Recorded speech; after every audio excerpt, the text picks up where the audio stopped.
भविष्यपुराणम् उत्तरपर्व सप्तपञ्चाशदधिकशततमोऽध्यायः। रत्नधेनुदानविधिवर्णनम्।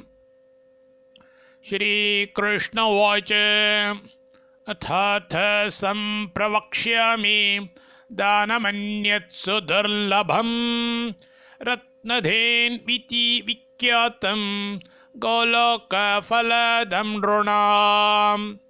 पुण्यं दिनमथासाद्य गोमयेनोपलेपनं कृत्वा भूमौ महाराज तत्र धेनुं प्रकल्पयेत्। धेनुं रत्नमयीं कुर्यात् तत्सङ्कल्पपूर्विकां स्थापयेत् पद्मरागाणाम् 81 मुखे बुधः।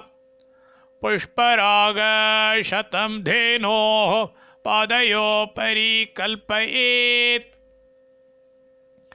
ललाटे हेमतिलकं मुक्ताफलशतं दृशोः भ्रूयुगे विद्रुमशतं शुक्तिकर्णद्वये स्मृते।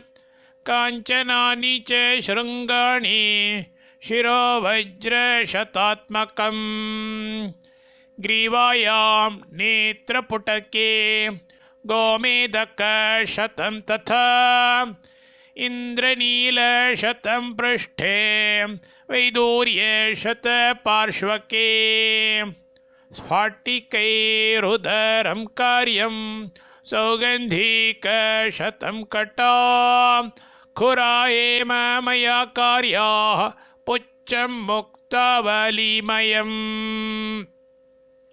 सूर्यकान्तेन्दुकान्तौ च घ्राणे कर्पूरचन्दनैः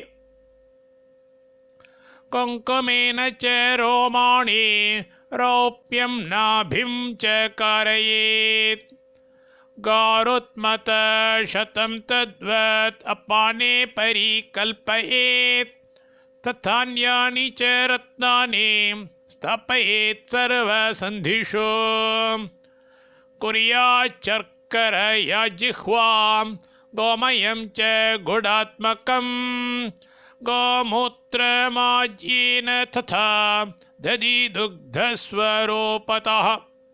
पुच्छाग्रे चामरं दद्यात् स्तनयोस्ताम्रदोहनं कारयेत् एवमेवं तु चतुर्थांशेन वत्सकम्। नानाफलानि पार्श्वेषु कृत्वा पूजां प्रयत्नतः गुडधेनुवदावाह्य इदं चोदाहरेत्ततः। त्वां सर्वदेवगणवासमिति स्तुवन्ति रुद्रेन्द्रचन्द्रकमलासन वासुदेवाः। तस्मात् समस्तभुवनत्रय देहयुक्ता मां पाहि देवि भवसागरमग्नमासो। एवमामन्त्र्य तां धेनुं विप्राय प्रतिपादयेत्। सम्पूज्य वस्त्राभरणैर्विधिज्ञं वेदपारगम्। ततश्च दक्षिणां दत्त्वा प्रणिपत्य क्षमापयेत्। एवं यः कुरुते पार्थ तस्य पुण्यफलं शृणु। कल्पकोटिशतं साग्रं शिवलोके सुखं वसेत्।